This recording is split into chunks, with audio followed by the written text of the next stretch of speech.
Bienvenidos a este diálogo Conectas sobre nepotismo, los clanes familiares que corrompen la frontera norte de México. Con ustedes, Indira Suero. Este evento se realiza junto al Hub de Periodismo de Investigación de la Frontera Norte, un proyecto del International Center for Journalists en alianza con el Border Center for Journalists and Bloggers, Iniciativa Sinaloa y la Agencia de los Estados Unidos para el Desarrollo Internacional. En esta conversación contamos con la presencia de Irene Telo, quien es directora de Impunidad Cero, escribe en los medios El Universal y Este País, y también es profesora del ITAM. También tenemos a Eduardo Bohórquez, quien es director de Transparencia Mexicana, capítulo de Transparencia Internacional en México, y también nos acompaña Kenvir Puente, quien es profesor de carrera de tiempo completo de la Facultad de Ciencias Políticas y Sociales de la UNAM, donde también funge como coordinador de maestrías y doctorados. Así que muchas gracias a ustedes por estar aquí en este diálogo Conectas. Antes de empezar, también recordar al público que puede escribir sus preguntas en el chat y más adelante sacaremos un espacio para que pues estos expertos las respondan. De inmediato vamos a empezar con la primera pregunta. Vamos a dirigirla al profesor Kenvir. Vemos que se suele pensar que el nepotismo, la corrupción, los conflictos de intereses y también malas prácticas que tienen los gobiernos provienen de un tema cultural mexicano y latinoamericano. ¿Está usted de acuerdo con esa afirmación? Muchas gracias primero por la invitación. Es un honor estar con ustedes y acompañar a verdaderos especialistas como Irene y Eduardo. Eh, a ver, yo lo que creo es que todo depende de qué consideremos como algo cultural, porque justamente, es decir, la corrupción es un asunto que no es natural, obviamente, no le es natural a las personas, sino que es una construcción social, es una práctica que se va construyendo socialmente y por tanto se podría decir se va construyendo culturalmente, pero no es parte de la idiosincrasia natural de una sociedad en particular o de una comunidad en particular, porque si nosotros decimos que, por ejemplo, en México, si a cualquier persona le preguntamos, oye, ¿tienes una palanca? Seguramente lo primero que se imagina no es una palanca mecánica. Pues la mayoría de la gente entenderá que se refieren a una persona, una conexión que te puede facilitar algún trámite o el acceso a algún servicio. Y este uso del lenguaje, pues obviamente es algo cultural. No es que en alguna ley o en algún reglamento esté dicho, esto es una palanca y esto no es. Lo mismo con la mordida, ¿no? Es decir, oye, y en el para ti no te ha tocado ninguna mordida, pues no se imaginan la mordida de un perro, sino que se imaginan una extorsión de alguna autoridad.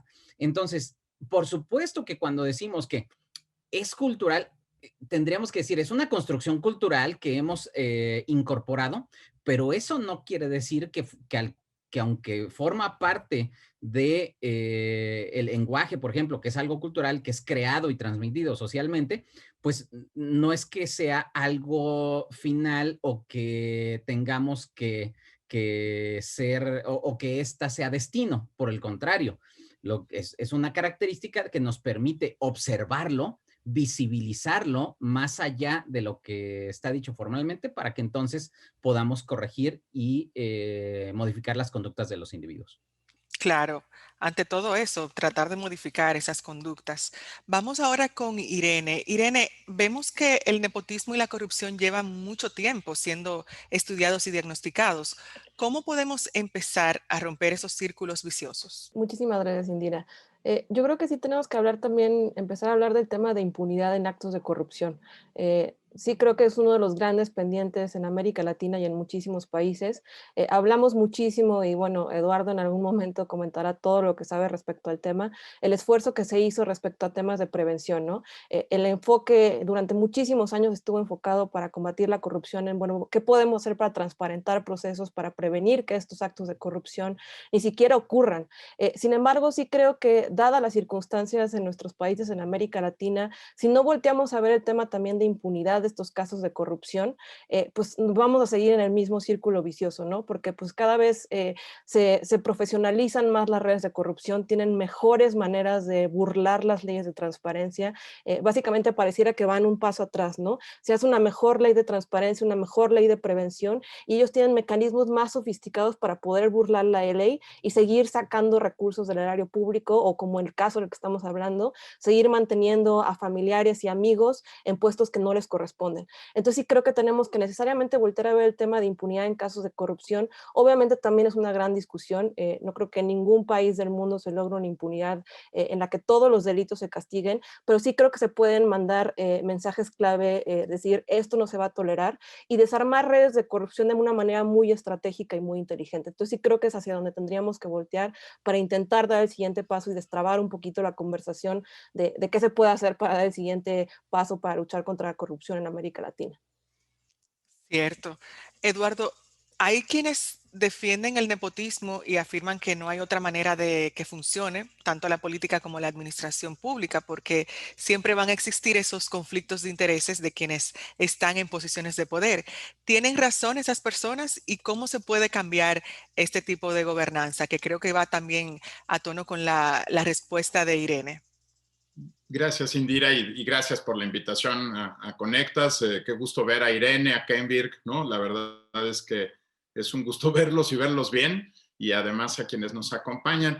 Eh, yo no le quisiera dar demasiado peso al nepotismo como la principal expresión de corrupción. Sin duda es una práctica, como decía Kenvirk, ¿no? Que puede ser muy vista, pero si ustedes me preguntaran, Indira, qué pasa en la frontera México-Estados Unidos y cuál es el principal delito vinculado con corrupción y ahorita entro tantito impunidad, Irene, yo no diría que es el nepotismo, ¿no? Estamos hablando de redes de crimen organizado muy poderosas de los dos lados de las fronteras. El propio Departamento de Justicia de los Estados Unidos reconoce que muchos de los funcionarios del Border Patrol están afectados por corrupción, ¿no? Ha habido más de 70 procesos en los últimos años, en los años recientes, en la frontera norte de México, es decir, la frontera con Estados Unidos, por corrupción, que no tiene que ver con el nepotismo, ¿no? Tiene que ver con, como decía Irene, y creo que lo dice muy bien, con que hay un mercado muy poderoso, ¿no? En la frontera, hay muchos negocios que están ocurriendo, y para cada frontera viva, pues va a haber muchos mercados negros, muchas posibles fuentes de corrupción. El nepotismo es una expresión, pero por ejemplo, los funcionarios que el día de ayer fueron investigados por la Unidad de Inteligencia Financiera y se abrieron carpetas de investigación por la Fiscalía General de la República para las aduanas, pues son funcionarios federales, Indira, ¿no? No son funcionarios locales, no pusieron a sus parientes, ¿no? Los nombraron desde el centro del país, desde la capital de la República, y pues, igualmente se corrompieron, ¿no? No tenían ningún problema de conflicto de intereses local porque no eran personas de esa localidad. Incluso si revisamos cómo operan las aduanas, tienen un esquema muy similar al de las zonas militares de los ejércitos. Están rotando permanentemente entre aduanas. Entonces, sí creo que nepotismo es un tema importante, por ejemplo, para la administración municipal, Indira. Pero cuando estamos hablando de la frontera y cuando estamos hablando de una de las fronteras más interconectadas del planeta, con mayor tráfico de personas y bienes, legales e ilegales, tal vez el nepotismo no sería mi primera elección, ¿no? Creo que diría que hay otras formas como redes de corrupción, como las que ustedes investigan desde Conectas y desde las redes de periodismo alrededor del tema. Si le dedicamos más tiempo al nepotismo que a las redes de corrupción, probablemente controlaremos un tema de disciplina interna de la administración, pero no necesariamente un tema de flujos de capital, que es el que estamos viviendo en este momento, con corrupción de los dos lados de los agentes del law enforcement, de las agencias mexicanas y norteamericanas. Es un tema que va mucho más allá de esa construcción social que se ha generado en torno al nepotismo. También intervienen esas redes. Es muy importante que lo tengamos en cuenta. Irene, continúo con usted. ¿cuál es el papel que juegan las empresas multinacionales de Estados Unidos que están presentes en la frontera y tienen la capacidad de influenciar las políticas públicas a su favor? Pues retomo un poquito de lo que decía Eduardo, sí creo que hay que ver no solamente las empresas multinacionales, sino como a todos los actores involucrados, ¿no? Yo siempre he tenido una discusión de cómo a veces se define el término de corrupción, porque creo que en otros países donde la discusión está más, por ejemplo, pienso en Alemania, ¿no? Donde ahí sí es un enfoque más de, bueno, cómo las empresas pueden tener prácticas corruptas en su interior. Y creo que es una discusión completamente distinta en países como los nuestros, en los que tenemos que enfocarnos en funcionarios, tanto de nivel federal como estatal, como municipal, en estas redes que acaban siendo no solamente de funcionarios, ¿no? En México el claro caso de los notarios y cómo son utilizados para generar estas redes completamente estructuradas de no solamente generación de empresas fantasmas, sino de desvío de recursos, prestanombres para llevarlos a paraísos fiscales. Entonces sí creo que es importante un poquito sacar también este enfoque, no solamente enfocarnos en empresas transnacionales, sino toda la dinámica que participa en estos casos de corrupción, porque sí, podríamos encontrar casos, ¿no? O no sé, ahorita me viene mucho el caso de esta cervecera en Mexicali que logró detenerse la construcción de esta cervecería por la presión social de la comunidad diciendo nos van a quitar el agua y se logró detener por el apoyo no solamente de periodistas, sino de muchísimas organizaciones de la sociedad civil, donde creo que también es importante hablar de estos casos de éxito, porque si nos quedamos nada más con los casos en los que sí se logran ya esta relación, no solamente de cambiar leyes, sino de instaurar ahora sí que empresas que tienen prácticas corruptas en todos los niveles, pues también es donde empezamos a perder como esta esperanza de que se pueden hacer las cosas de manera distinta. Entonces sí creo que es una relación muy compleja en la que intervienen muchos actores. Definitivamente son grandes empresas con una gran tradición, creo que también empresas ya de todo el mundo. Ya cuando volteamos a ver cómo es la frontera del norte de este país al menos, pues ya volteamos a ver no solamente, aunque todavía es una gran predominancia de empresas de Estados Unidos, empresas ya no sé, Samsung tiene una gran presencia en todo el norte del país, muchísimas empresas de telecomunicaciones que además están cambiando la dinámica laboral en el país. Entonces sí creo que es un problema muy complejo al cual, si no nos vamos viendo por capas y nada más nos quedamos como en esta visión de que son empresas, ahora sí que manipulando de manera muy maniquea, si lo queremos ver así, al gobierno mexicano, perdemos todas estas capas de riqueza de lo que ha ido cambiando y transformándose la dinámica de toda la frontera norte y de todo el país por la presencia de estas empresas transnacionales. Entonces yo quiero empezar así porque sí, como decía Eduardo, si nos quedamos nada más enfocados en una parte de la discusión, creo que se pierden de lado lo que mencionaba con esto, ¿no? Las buenas prácticas que nos pueden ayudar a destrabar muchas de las, ahora sí que dinámicas de corrupción y ya más específicamente de nepotismo, si es que hubiera casos específicos de empresas que han tenido estas prácticas, que nos pueden ayudar a destrabar y guiar de mejor manera la discusión. Gracias, Irene. Kenvir, vemos que en el mundo contemporáneo el crimen no se piensa tanto local, sino transnacional. ¿Cómo ven la situación ustedes de cooperación entre autoridades de Estados Unidos y México para controlar esa tendencia y también para hacer más transparente el gobierno en ambos lados de la frontera? Esta pregunta también se la haré más adelante a Eduardo, así que pendientes ahí. Kenvir. Sí, bueno, justamente ya lo planteaba Eduardo previamente que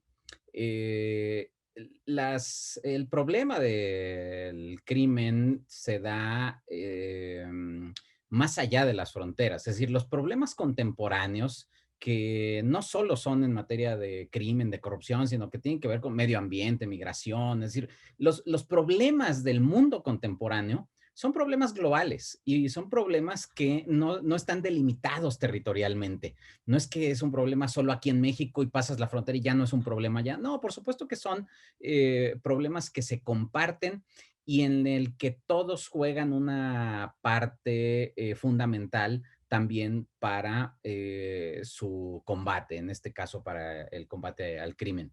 Ahora, debemos reconocer entonces que existe este fenómeno y que el fenómeno es transnacional. Debiéramos voltear también a ver cómo en cada país se enfrenta cada uno de estos problemas y cómo se atacan las prácticas que se están evidenciando. porque creo que tenemos que trascender esta idea de que, no, de que es suficiente con modificar y armonizar los marcos jurídicos, porque pareciera como que ese es como el reto, lograr convencer a los congresos de los países para que armonicen y que tengan, lo cual está bien, no es que sea malo, qué bueno que esté armonizado y que estén tipificados los delitos de la misma forma, digamos que al menos que aparezcan los mismos delitos. El problema está en cómo funcionan las instituciones en cada país. Me hace recordar a aquella caricatura que apareció en el New Yorker hace ya, bueno, mucho tiempo, hace unas 2 décadas, en las que un grupo de legisladores está celebrando la aprobación de una ley y una vez aprobada la ley, se voltean a ver unos a otros con cierta sorpresa, pero también con mucho orgullo y dicen, no cabe duda que esta ley va a modificar totalmente la forma en que le damos la vuelta a la ley. Entonces, es decir, lo que están planteando es que, ok, ya es una ley, pero vamos a ver la forma en la que le damos la vuelta al marco jurídico. Y esto es una de las cosas que sucede. Bueno, sucedió, por ejemplo, en el tema de nepotismo, sucedió con Trump, con Jared Kushner y su hija, utilizando recursos estatales, representando al gobierno de los Estados Unidos en reuniones de jefes de Estado, utilizando recursos públicos, pero como no tenía un sueldo de la Casa Blanca, entonces no configuraba el delito, ¿no? Es decir, y esto era una forma de darle la vuelta a la ley. Bueno, en México tenemos cientos de prácticas de la misma forma. Decir, no, es que no es mi esposa, es que la persona que contrataron, por ejemplo, en la Cámara de Diputados o en la Cámara de Senadores, se contratan a esposas, hijos, primos, de todo tipo, pero no los contrata directamente el senador, los contrata otra área u otro senador y entonces se intercambian ahí a las personas contratadas, etcétera. Entonces, con esto quiero decir que no basta con la modificación del marco jurídico, sino con la modificación de las prácticas y creo que hablaremos de esto más adelante con los incentivos que se dan para que esto no se repita. Eduardo, continuando con esta respuesta de Kenberg, ¿no bastan esas prácticas? ¿Hay que hacer algo más cuando se habla de cooperación entre ambos países para detener lo que está pasando? A ver, 2 reacciones, Indira, y creo que abordando sobre lo que plantearon Irene y Kenberg, ¿no? Primero, en el plano formal, México ha venido armonizando su marco legal de manera muy constante y yo diría que positiva, ¿no? Voy a decir con Estados Unidos y Canadá, con el bloque de Norteamérica, ¿no?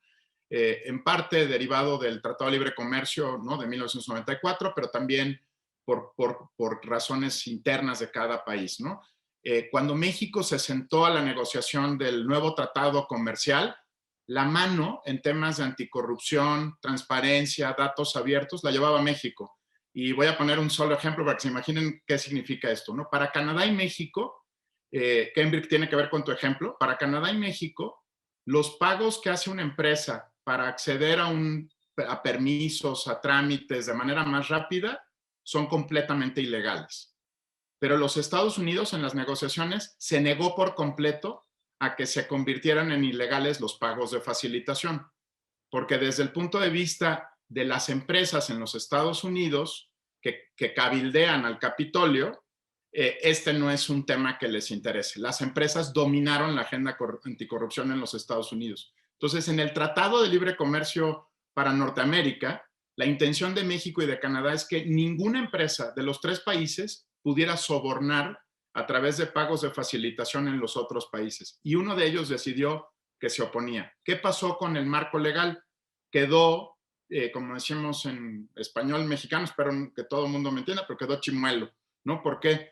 Porque cuando las empresas norteamericanas vienen a hacer negocios a México y pagan sobornos, no son susceptibles de persecución penal en los Estados Unidos, Kenberg, ¿no? Mientras que sí lo son bajo la legislación mexicana.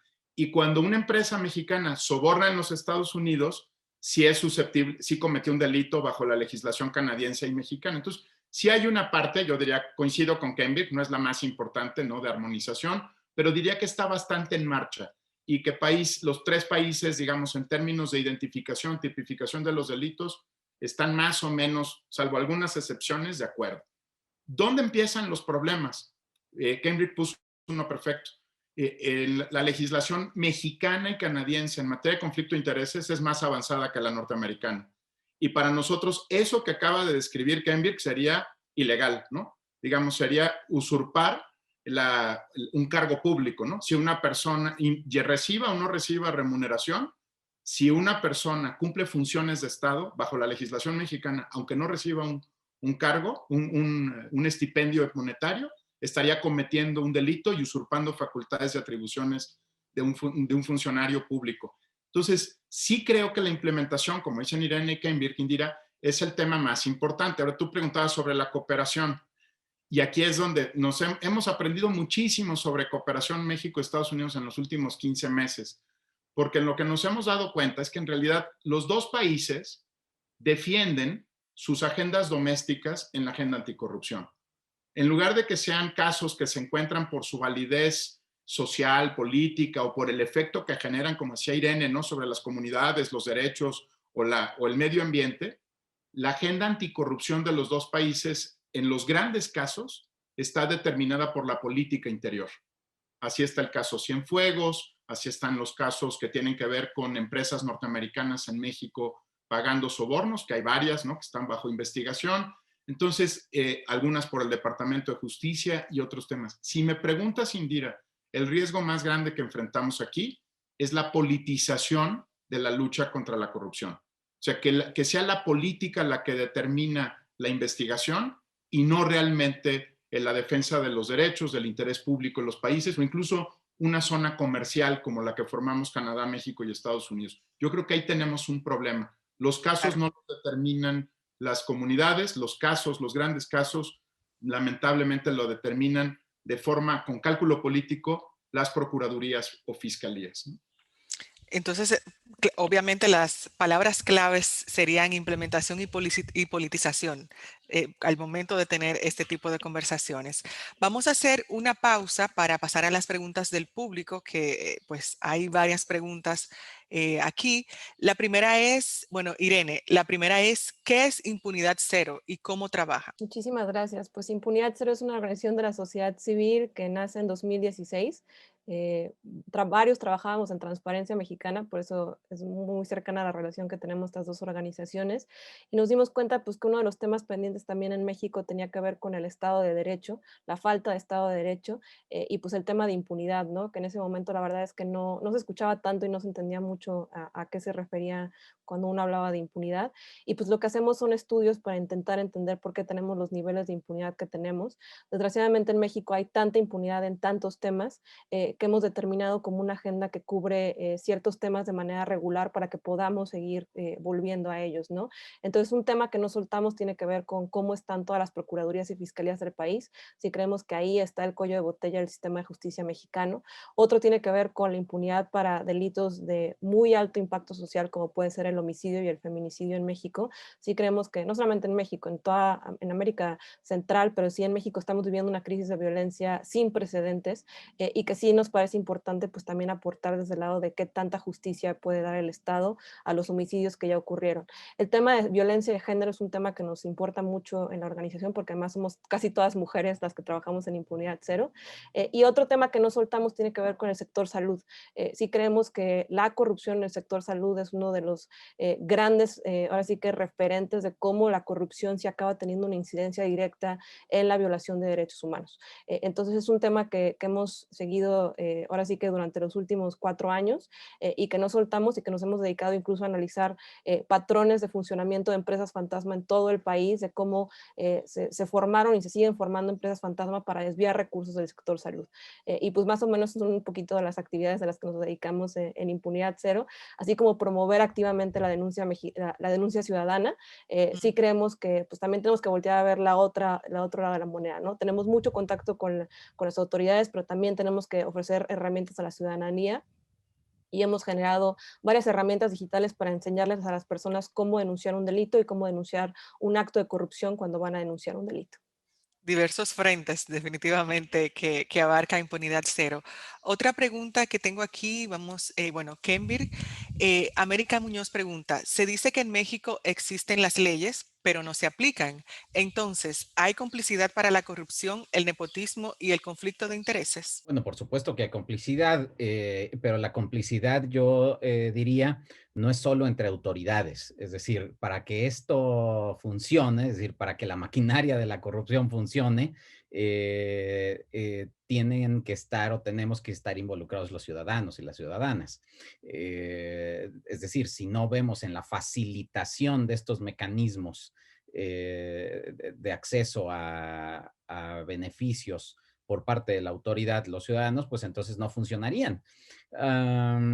Y esto tiene que ver con la cultura de la legalidad, porque este es uno de los temas que están pendientes en la agenda. Si quieren, después abundo sobre este punto, pero cuando hacemos preguntas sobre el funcionamiento de las instituciones o cuando pregunta en las encuestas, si ustedes encuestan, en la encuesta de cultura política o la cultura constitucional que se hizo en 2016, alrededor del 30% de los mexicanos refirió que estaba de acuerdo en que un funcionario público puede sacar provecho de su puesto siempre y cuando haga cosas buenas, ¿no? Entonces, hay una amplia tolerancia a este abuso de poder de los funcionarios públicos. Solo les quiero compartir un dato interesante que en la universidad hicimos una encuesta con estudiantes universitarios con esta misma, repetimos algunas preguntas, con algunas de estas preguntas, cuando les preguntamos a todos los estudiantes, el porcentaje de estudiantes que estaba de acuerdo en que se podía sacar provecho era pues de alrededor del 25%, es decir, más o menos igual que la media mexicana. Pero cuando se lo preguntamos exclusivamente a las y los estudiantes de administración pública, es decir, aquellos que van a ser funcionarios públicos, subió a 44%. Es decir, el 44% de los estudiantes de administración pública, de la licenciatura de administración pública, consideran que pues no está tan mal que el servidor público saque provecho de su puesto siempre y cuando haga cosas buenas. Y creo que eso es un dato muy importante porque no tiene que ver solo con el currículum escolar, sino con la cultura política, perdón, con la cultura de la burocracia mexicana y de la forma en que se ha construido el ejercicio del servicio público. Volveré más adelante porque la salida obviamente se refiere a profesionalizar la acción pública porque no hemos logrado consolidar un servicio profesional de carrera. Claro, está bastante adentrado en la cultura en general, no solamente de México, sino de Latinoamérica. Vamos ahora a pausar las preguntas del público, vamos a moverlas para otro espacio y vamos a continuar con las preguntas que teníamos formuladas para nuestros panelistas. Eduardo, vemos que en este gran diagnóstico que se hizo sobre el nepotismo y la corrupción, ¿cuál sería el rol que debe jugar la ciudadanía para romper esos círculos viciosos, justamente? Bueno, yo creo que la ciudadanía es, como lo han dicho Irene y Ken Birk, víctima del problema y en ocasiones cómplice del problema. Pero me voy a concentrar primero en reconocer que son víctimas de la corrupción. Creo que eso es donde tenemos uno de los retos más grandes. Las personas creen, como sugieren los ejemplos que ponía Ken Birk, que le ganan al sistema cuando participan de la corrupción, ¿no? Creen que ganan, pero en realidad siempre pierden. Digo, nuestro país es un país sumamente desigual, lo que estoy diciendo, lo estoy diciendo desde el privilegio de ser una minoría en México, no el 2% de la población que pudo ir a la universidad, pero claramente la sociedad no está en posibilidad de hacer ecuaciones intertemporales o modelos de teoría de juegos, ¿no? Para tomar decisiones. Entonces, normalmente creen que le ganan. Voy a poner el ejemplo concreto, ¿no? Cuando sobornan a un policía de tránsito para evitar una infracción, pues hacen esta ecuación, Indira, ¿no? Dicen, me vale 500 unidades, ¿no?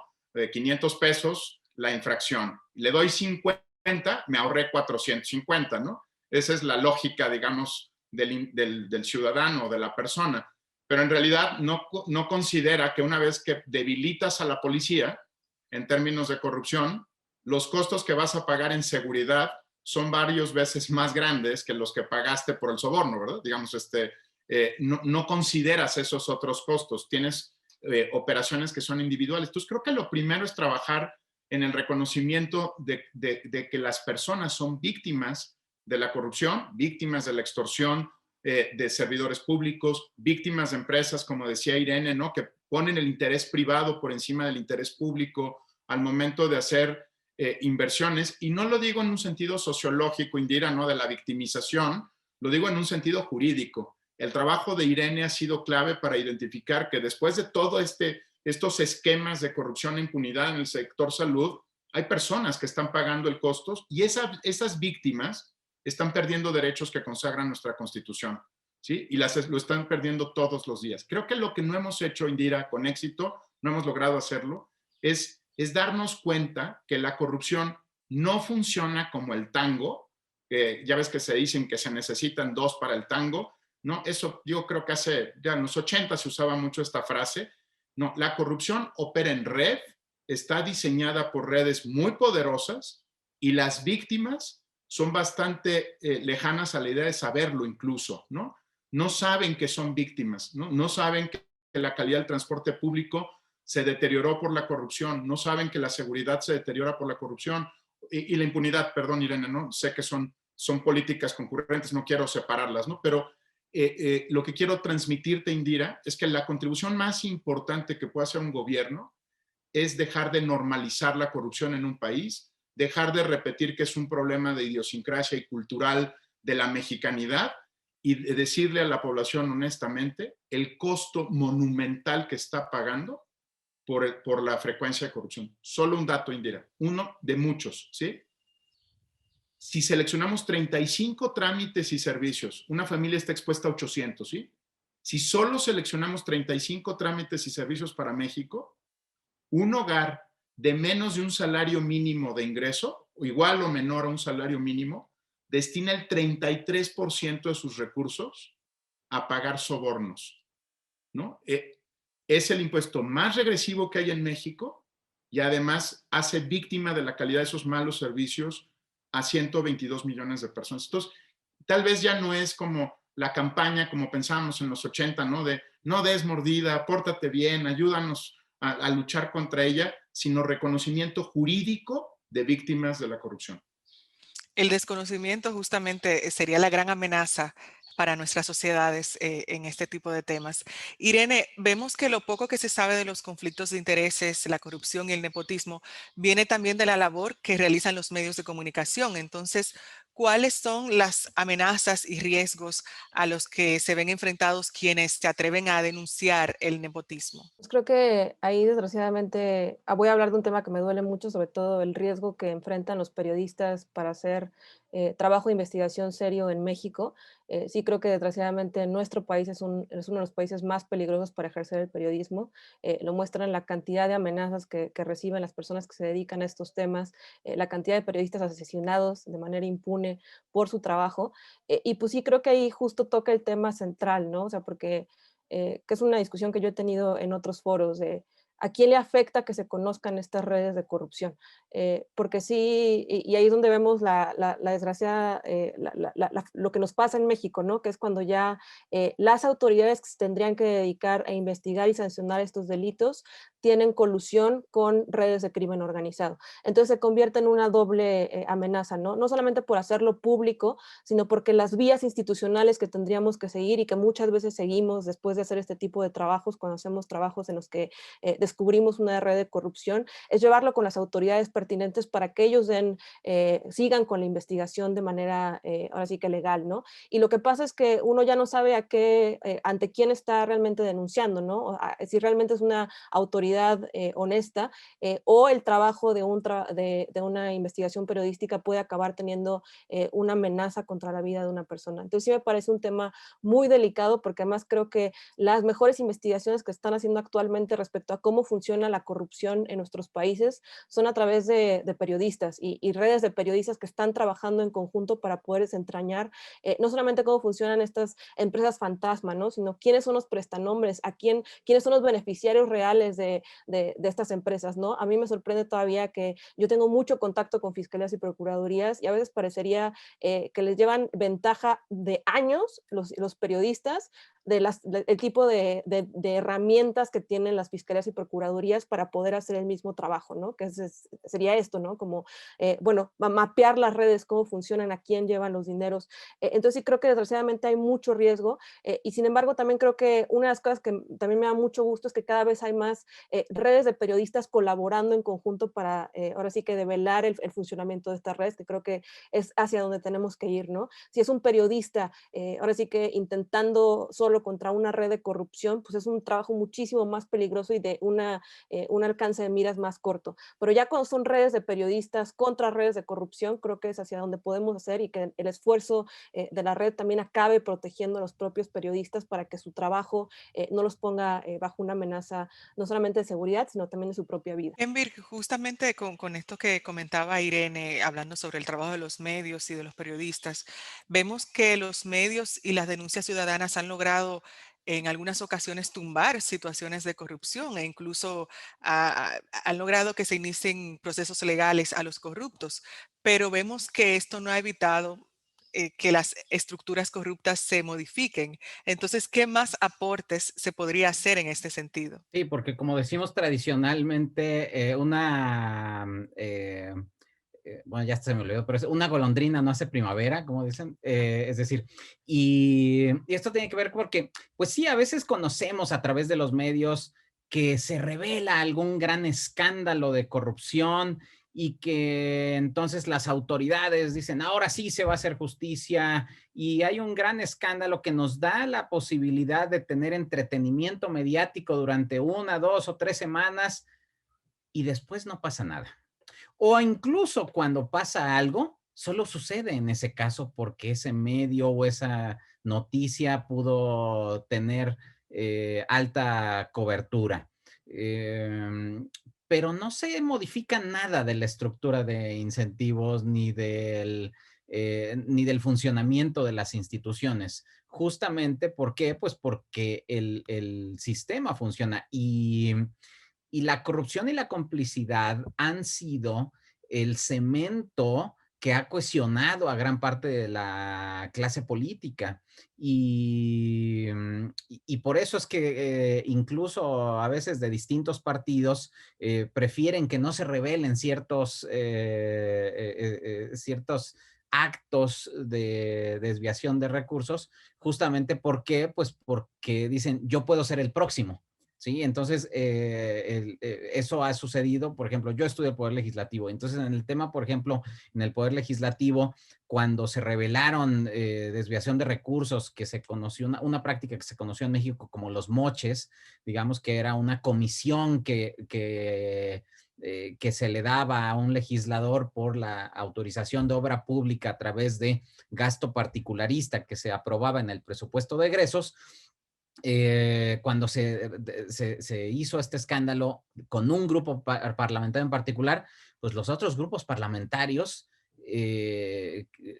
guardaron silencio, extrañamente, cuando uno supondría que pues todos los grupos parlamentarios dirían, no, pues es el momento en el que vamos a exhibir la corrupción en este grupo. No, callaron. ¿Por qué? Pues porque era una práctica de la que todos participaban. Entonces, la diferencia está en que esta ambición o esta pretensión del uso de las instituciones y del poder no parece que esté modificando, no parece que vaya a cambiar, pero lo que sí es que sí puede estar contenida. Es decir, un gobernante o un actor político quisiera hacer uso de los recursos de manera ilimitada, pero si sabe que hay contención y hay posibilidades de ser vigilado permanentemente, y peor aún, que hay las posibilidades de ser castigado posteriormente, entonces se contiene. Lo que tenemos que trabajar entonces son en políticas de prevención y al mismo tiempo con políticas de sanción y de participación social en estas políticas anticorrupción. Irene, comentabas también anteriormente sobre ese trabajo que hacen los periodistas. Siguiendo con esta pregunta a Kenvir, ¿qué más se puede hacer eh, para combatir con esta situación? Pues creo que regreso al punto con el que empecé. Yo sí creo que tenemos que voltear a ver el tema de impunidad. Y pues justo tiene que ver con esto, ¿no? Creo que desgraciadamente, al menos en México, durante muchos años el tema de procuración de justicia fue utilizado o visto como una herramienta de control y castigo político, no como una herramienta de verdadera investigación y sanción a cualquier tipo de irregularidad que pasara en el país. Y lo pongo de ejemplo porque nos tocó, hicimos una plataforma en Impunidad Cero que se llama denuncia.org, en la que tuvimos que geolocalizar todos los ministerios públicos del país para que la gente supiera cómo levantar una denuncia. Y nos encontramos muchísimas fiscalías en el norte del país todavía dedicadas al delito de abigeato, o que es que el robo de ganado, ¿no? Y entonces ahí uno se da cuenta como de cómo se transformó la realidad delictiva del país de manera tan drástica en unos años, porque antes, pues sí, tenía que haber una fiscalía especializada para el robo de ganado, porque ese era el delito que más violentaba a todo el norte del país, ¿no? Pero ahora, con todas estas zonas completamente bajo el control del crimen organizado, de corrupción, pues ahora sí que la transformación fue muy radical y no se dio la misma transformación en las instituciones que tienen que investigar y sancionar estos delitos. Entonces, el gran problema es que como sí hay muchas veces una cooptación de estas instituciones estatales y federales por parte de los poderes ejecutivos de los estados y federales, pues ellos deciden, como decía Eduardo, ¿no? ¿Cuáles son los casos que se van a investigar y se politiza la lucha contra la corrupción? En lugar de que se diera como esto, ¿no? Pues organizaciones, ya sea de la sociedad civil o de periodistas, que deciden investigar un caso de corrupción por lo importante y la relevancia social y el impacto social que está teniendo este caso de corrupción, y cuando lo llevamos ante autoridades, si no hay como una llamada desde arriba que digan, sí, investiguen este caso, porque nos va a beneficiar para tal o cual cosa, pues se queda ahí en total impunidad. Y otra cosa que también tenemos que voltear a ver, que también es una realidad, es que no tenemos las herramientas en México para investigar estos delitos de alto impacto. Porque te decía, fue tan rápida la transformación que además es una de las cosas que creo que a veces a la gente no le queda, ¿no? O sea, si en México ni siquiera hay a veces en muchas fiscalías y procuradurías estatales la capacidad de determinar quién cometió un homicidio doloso, donde sí hay una escena del crimen, donde puedes tener evidencia científica para determinar las relaciones que llevaron a este ilícito. Imagínense en un caso de corrupción donde las pruebas, pues ahora sí que nadie va dejando evidencias de cómo fueron corruptos. Es una investigación muchísimo más compleja, muchísimo más sutil para determinar que realmente hubo un interés por sacar estos recursos y para saber en dónde quedaron, ¿no? Entonces sí creo que tenemos que voltear a ver ese tema porque creo que es el gran tema en México ahorita. Se nos prometió en la actual administración que el gran pendiente iba a ser la lucha contra la corrupción y la impunidad, pero si no volteamos a ver las capacidades con las que cuentan las autoridades que realmente se dedican a investigar y sancionar estos delitos, pues podremos decir muchas cosas, pero al final seguiremos teniendo investigaciones periodísticas de alta calidad e investigaciones judiciales de muy baja calidad que nunca llegan a un juez y mucho menos a una sentencia, por ya no hablar del tema de recuperar los activos, que es lo que más deberíamos preocuparnos, ¿no? Que el dinero que se están robando regrese ahora sí que al dinero público del cual fue extraído. Eduardo, continuando con esta respuesta de Irene, en la cual mencionaba el tema de las herramientas, ¿cuáles serían esas herramientas que, por ejemplo, permiten hacer una revisión fiscal, denuncia, materia de control, pedir cuentas? ¿Cuáles son las herramientas de este tipo que más han dado resultados? Bueno, cada herramienta tiene su objetivo. Yo sé que esto es un poquito nerd y pido una disculpa, pero para que ustedes se lo imaginen, hay 6 etapas en una política anticorrupción. La prevención, la detección de los ilícitos, la investigación de los ilícitos, la sanción de esos ilícitos, la recuperación de los activos desviados y la reparación de las víctimas de corrupción. Esa es una política anticorrupción tipo muy sencilla, ¿no? Entonces hay herramientas para las distintas etapas. Me voy a concentrar porque creo que Kenvirk e Irene han hecho un muy buen punto sobre el tema de impunidad en la parte de sanción y quiero conectarlo con el periodismo, Indira, porque creo que es muy interesante. Por supuesto, creo que una de las profesiones más duras y difíciles es el periodismo, pero el periodismo está pensado a partir de casos, ¿no? O de grandes piezas de investigación.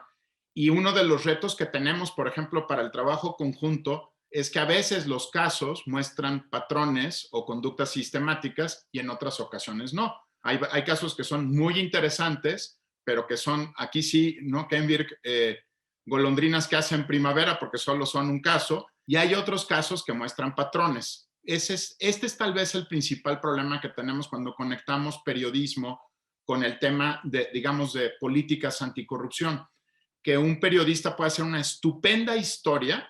Voy a poner el caso de la Casa Blanca de Enrique Peña Nieto, pero cuando se revisa desde el punto de vista legal, hay muchas dudas sobre si realmente fue un delito o no fue un delito. Fue una práctica evidentemente inmoral, desatinada, inmoral. Yo he platicado mucho con Raúl Olmos y con Daniel Izárraga y el equipo que hizo este reportaje, pero políticamente fue muy relevante, pero la identificación de un delito como tal es bastante más complejo, que es lo que tiene que ver con lo que decía Irene de las capacidades reales, y bueno, la independencia es una de ellas, ¿no, Irene? De las autoridades investigadoras para poder determinar y probar que hay un delito.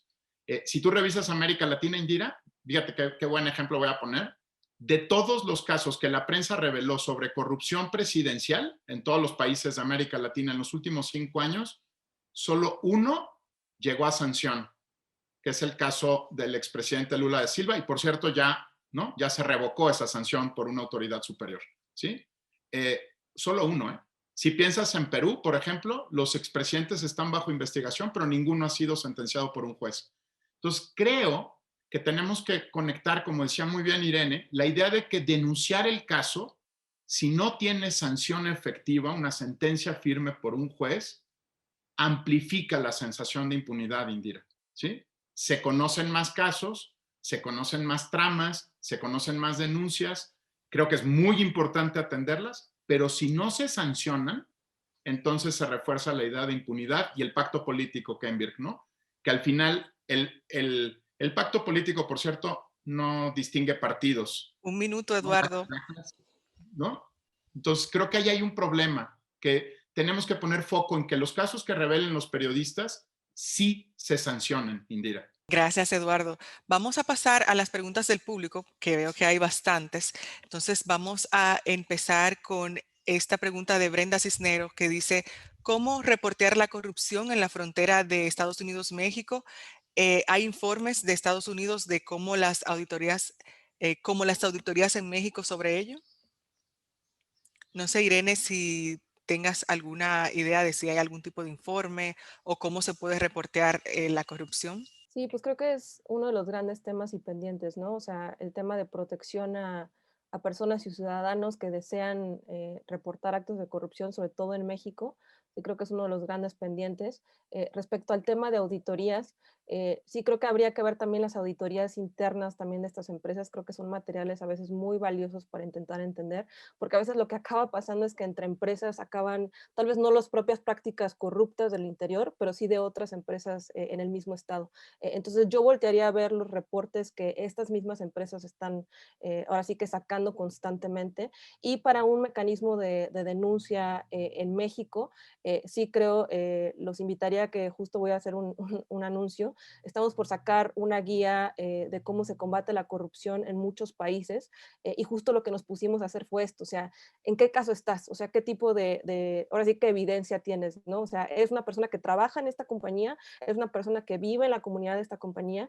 Entonces los invito a que la conozcan. Vamos a presentar en mayo. La hicimos en conjunto con una organización internacional que se llama Action for Justice, y lo que quisimos fue hacer este tipo de herramientas que fueran muy fáciles, ¿no? Porque sí creo que también es importante mencionar, a veces una persona cree que conoce de los funcionamientos de una red de corrupción, pero como les decía, juntar evidencia para un caso de corrupción es una labor muy titánica y a veces peligrosa.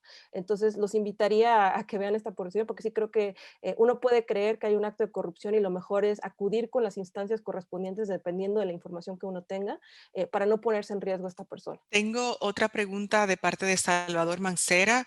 Él pregunta, ¿qué efectividad ha tenido el sistema federal anticorrupción en México en la lucha contra la corrupción y por qué ha sido así? Él nos escribe desde Guadalajara. ¿Kenbir o Eduardo? Bueno, yo creo que Eduardo tiene más elementos para una respuesta sobre el sistema, pero digamos, yo agregaría que cuando el sistema tiene que luchar contra las propias instituciones que le dieron origen para que pueda consolidarse, pues obviamente los resultados van a ser muy limitados. Y creo que ese es una de las cosas que están frenando la política de combate a la corrupción en México. Pero seguramente Eduardo tendrá más, una respuesta mucho más completa que la mía. No, y bueno, Indira, creo que la pregunta que nos hacen es importante. A ver, el sistema nacional, no solo federal, este es el primer sistema nacional en una federación, ¿de acuerdo? En todas las federaciones hay una política federal y luego políticas estatales. Sé que México es raro en América Latina, solo estamos Brasil, Argentina, México, Canadá, Estados Unidos, que tenemos federaciones, ¿no? Entonces, lo que voy a decir solo tiene que ver con las federaciones. Entonces, hay muy poquitos países, México es el único, que definió un sistema nacional y no solo federal anticorrupción. Ahora, el sistema es un mecanismo de coordinación interinstitucional. ¿Para qué sirve, Indira? Para que tú tengas respuesta puntual a la pregunta que nos hacías hace rato. ¿Cuántas auditorías se practican? ¿Qué pasó con esas auditorías? Se iniciaron procedimientos de investigación. ¿Esos procedimientos de investigación en qué terminaron? Y puedo decir los resultados de la política anticorrupción sin ningún problema, ¿no? Creo que Irene se lo sabe de memoria, ¿no? De todos los casos de corrupción que han sido anunciados en investigación, 0 han terminado en una sanción efectiva de un juez, ¿no? Se habla mucho de recuperación de activos a nivel federal.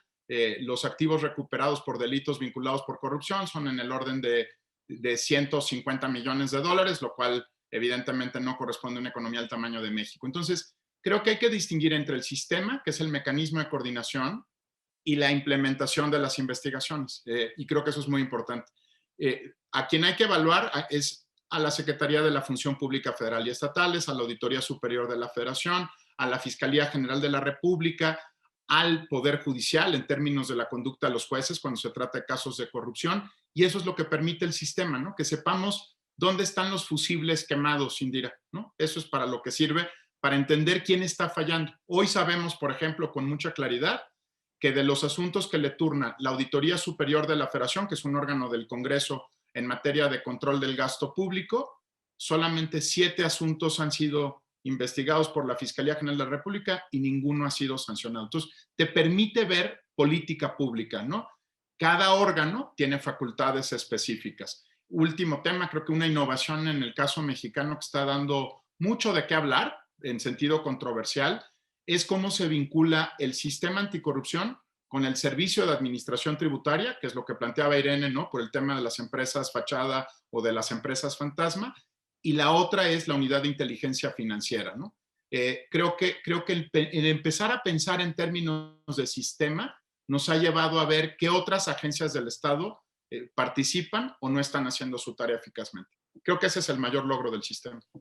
Claro, vamos a extendernos, anunciarles al público, vamos a extendernos unos 15 minutos en esta conversación y bueno, seguimos con las preguntas del público. Eh, Me preguntan aquí sobre el tema de las familias en la frontera norte. ¿Qué tanto impacto tienen estas familias en todo este tema de corrupción y nepotismo y qué tipo de seguimiento se le ha hecho a estas familias? Yo, como les mencionaba, la verdad es que conocemos más del tema del sector salud. Respecto a familias del norte, sí creo que sobre todo voltear a ver mucho de las investigaciones que el propio Conectas ha sacado respecto a nepotismo en México, ¿no? Que tiene que ver con las pasadas administraciones. Creo que está más, no solamente en el norte, sino en varias partes del país, que me parece importante mencionar. Respecto a familias, sí creo que volvería a una de las cosas que dijimos al inicio, ¿no?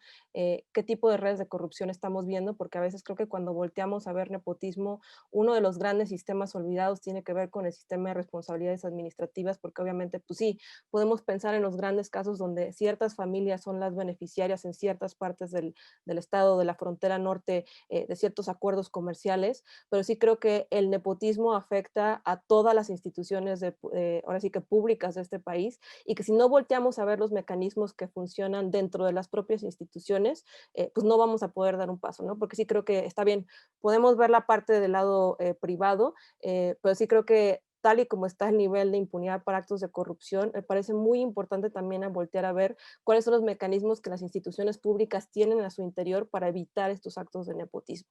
Y sí, uno de los grandes pendientes en la lucha de corrupción en este país tiene que ver que ni siquiera entendemos que es el sistema de responsabilidades administrativas. Siempre que pensamos en un acto de corrupción, pensamos, bueno, tiene que acabar alguien en la cárcel, ¿no? Y tenemos que hacer estas investigaciones que les digo que son muy complejas para que una persona acabe en la cárcel y recuperemos el dinero. Y no nos damos cuenta de todas las capas de corrupción que pasan día a día en el servicio público, que podrían investigarse, sancionarse con el sistema de responsabilidades administrativas, ¿no? Inhabilitaciones, multas, que las personas que hayan incurrido constantemente en este tipo de faltas, pues ya no estén en el servicio público. Y otra discusión que también me parece importante, porque creo que también es importante y es una de las cosas que siempre nos llega, ¿no? O sea, ¿qué podemos hacer como ciudadanos para combatir estos grandes problemas? Diferenciar entre estos fenómenos. Creo que otra de las cosas que tenemos que tener en claro es, siempre que pensamos en corrupción, decimos, todos los funcionarios en México son corruptos, ¿no? Y no nos damos cuenta que hay una gran diferencia entre el servicio profesional de carrera de muchísimas instituciones que se ha trabajado en México durante muchos años,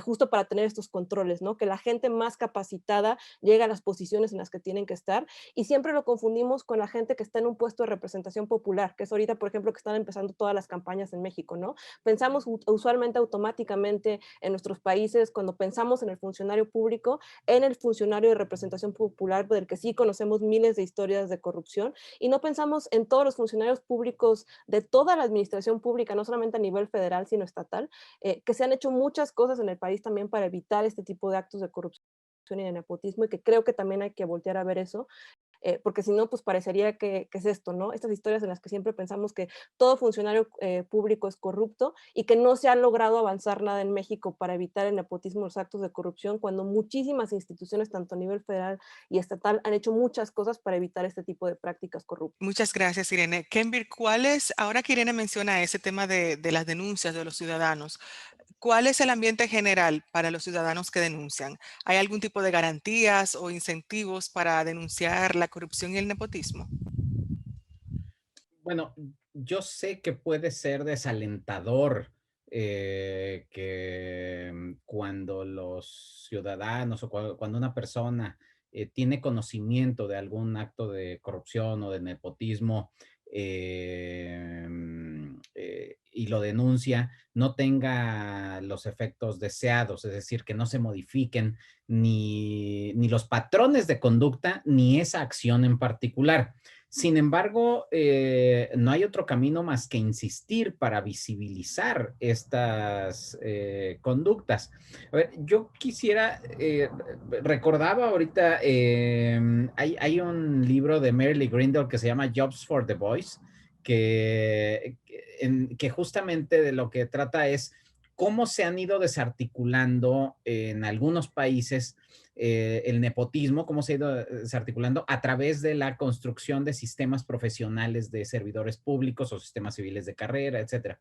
Y una de las cosas que puede sorprender a cualquier persona es que ella dice, bueno, por ejemplo, nosotros ahora vemos que el Reino Unido o Estados Unidos tienen muy buenos sistemas profesionales de carrera en donde se puede hacer un servicio público durante muchos años en algunas dependencias públicas, etcétera. Y ella dice, y sin embargo, desde que se aprobó la creación de estos sistemas hasta que empezaron a dar sus primeros resultados positivos, pasaron alrededor de 50 años. Es decir, fueron políticas de muy largo alcance porque lo que se buscaba era institucionalizarlas en la medida en que no dependiera de quién gobernaba o no. Entonces, por ejemplo, Canadá, hace muy poco tiempo leí que la Comisión del Servicio Público hizo una encuesta entre todos sus servidores públicos. Hizo una encuesta entre sus servidores públicos, encuestó a más de 100,000 servidores públicos profesionales de carrera. Y un dato muy interesante es que el 54%, más de la mitad, dijo que estaba de acuerdo con que depende de tus contactos la posibilidad que tienes para ser contratado.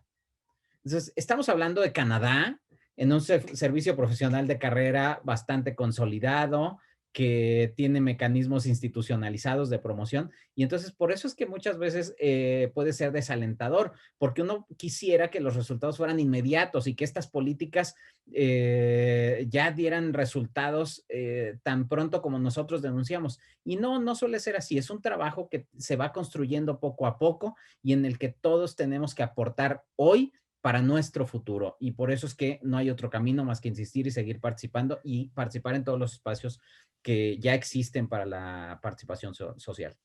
Claro, ante todo, no dejar de participar. Eduardo, antes de pasar a las reflexiones finales de este encuentro, tengo una pregunta. Vemos que la OCDE es una organización de buenas prácticas de gobierno que incluye reducir y castigar la corrupción y el nepotismo. México hace parte de este club, y siempre está en el escalafón de los países más corruptos y menos transparentes. Entonces, ¿qué hace falta para mejorar la situación de México en materia de corrupción y transparencia? Oye, Indira, y muy rápido, pero para no dejar la pregunta sobre las familias de la frontera, ¿no? Una sugerencia muy rápida, para no abusar del tiempo y no compartir los datos, los tengo enfrente, no los voy a citar. Claro, gracias. En Zoom es horrible, pero está la encuesta nacional, ¿no?, de calidad del gobierno, y hay datos por entidad federativa que son muy ricos para ver cuál es el costo que pagan las familias por la corrupción para todos los estados del norte del país. Entonces ahí pueden encontrar los datos, ¿no?, de Baja California, Sonora, Chihuahua, Tamaulipas, Coahuila, y pueden consultarlos ahí. Creo que no dije Nuevo León, pero Nuevo León. El punto importante, voy a tu punto importante, Indira, y creo que lo primero es que hay que ser muy cuidadosos entre hacer lo necesario y urgente y hacer lo importante para mejorar en los índices. México está mejorando en los índices internacionales de corrupción, de eso no hay duda. Podemos discutir en cuáles y cómo y de qué manera, y hay un amplísimo debate ahí entre expertos sobre el tema. Está mejorando, pero ¿realmente está cambiando, Indira? Esa es la pregunta, ¿no? Porque cuando uno habla mucho de anticorrupción desde, por ejemplo, el discurso político, puede cambiar la percepción de las personas, ¿no? Y puede parecer que están cambiando las cosas y ser muy efectivo. De hecho, México ha mejorado 10 lugares en los últimos 3 años en el índice de percepción de la corrupción. Pero eso significa, como nos advierten Kenbirg, Irene, o ustedes con las piezas periodísticas, que en donde viven las personas están cambiando las cosas, y la respuesta es no. La frecuencia de cohecho en trámites y servicios donde vive nuestra población creció en 9 puntos porcentuales en los últimos años. Entonces, está creciendo la corrupción administrativa y está decreciendo la percepción de que la corrupción es grave en México, ¿sí? Hay muchos temas que discutir sobre discurso, semiótica, semántica, 1.000.000 de cosas, pero creo que es muy importante decir que lo que queremos primero es que funcione para las personas. O sea, lo que realmente nos importa, ustedes han revelado nepotismo en algunos casos de la frontera, es que deje de haber nepotismo en esas ciudades en la frontera, ¿no? Lo que queremos es que cambien las cosas, no que mejoren los índices solamente, Indira. Y ahí es donde uno hay que tener mucho cuidado con los índices internacionales. Nosotros tenemos 4, trabajamos con la OCDE en muchos de ellos, pero hay que leerlos con cuidado, ¿no? Lo que importa es que cambie la realidad, que haya sentencias, que haya redes desmanteladas, que se recuperen los activos desviados, que se suspendan prácticas, aunque tome tiempo, Kenbirg, ¿no? Prácticas como el nepotismo, que se profesionalice el gobierno, incluso si eso no tuviera un efecto en los índices internacionales, ¿no? Incluso si, por sí mismo, ¿no? Un ejemplo, nada más para reforzar lo que dice Kenbirg. Nuestro sistema profesional más avanzado es el Servicio Exterior Mexicano, ¿no? Y es el que tiene más años de consolidación, es el que tiene mayores recursos invertidos, tiene mucho que cambiar y mejorar, no hay ninguna duda de eso, pero déjame ponértelo así, Indira. Han pasado por gobiernos de todos los colores y mantienen su estructura de disciplina y mérito respecto al Estado mexicano, ¿no? Ya todos los partidos los han gobernado los nacionales y aún así, ¿no?, digamos, se mantienen leales al interés supremo de la nación. Entonces, creo que hay veces que hay que mejorar por mejorar y hay veces que hay que mejorar para que los índices cambien. Ahorita creo que estamos en el segundo más que en el primero. Vamos a pasar entonces a las reflexiones finales y brevemente voy a empezar por Irene. Un aspecto clave, Irene, que hay que tener en cuenta al hablar sobre este tipo de temas. Pues creo que varios. Uno sí creo que tiene que ver con los casos específicos y creí, vuelvo a mencionar, ¿no? Creo que sí hay un gran pendiente de hacer un buen análisis de igual redes de corrupción muy enfocado en la frontera norte, que creo que va a ser uno de los pendientes que al menos yo me llevo de tarea para la labor de impunidad cero. Pero otro tiene que ver con muchos de los temas que hemos hablado, ¿no? Yo, pues la verdad, por a lo que me especializo, sí creo que tenemos que voltear a ver el tema de impunidad y el tema de impunidad en muchos sentidos, ¿no? O sea, el tema de impunidad sobre todo, no solamente de estos grandes casos, sino de cómo funcionan las redes en el día a día, ahora sí que afectando a los ciudadanos que son los que acaban pagando más por estos actos de corrupción, ¿no? Entonces sí creo que enfocarlo en estos niveles. Y creo que el último punto que me quedaría es cuando dice mucho la gente, ¿no? O sea, ¿qué se puede hacer contra la lucha contra la corrupción? Pues no todo el mundo va a tener que especializarse en cómo funcionan las procuradurías y fiscalías del país, ni hacer investigaciones para determinar cómo funcionan estructuras de redes fantasma para desviar recursos públicos, pero una cosa que sí pueden hacer y que nos serviría mucho es ayudarnos a difundir los materiales que las organizaciones que nos dedicamos a hacer este tipo de trabajo sí hacemos, ¿no?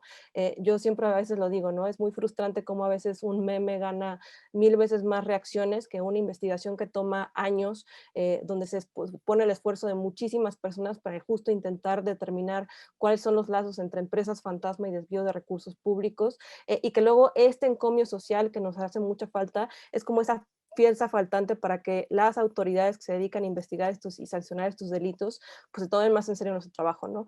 Entonces ahí también lo dejaría.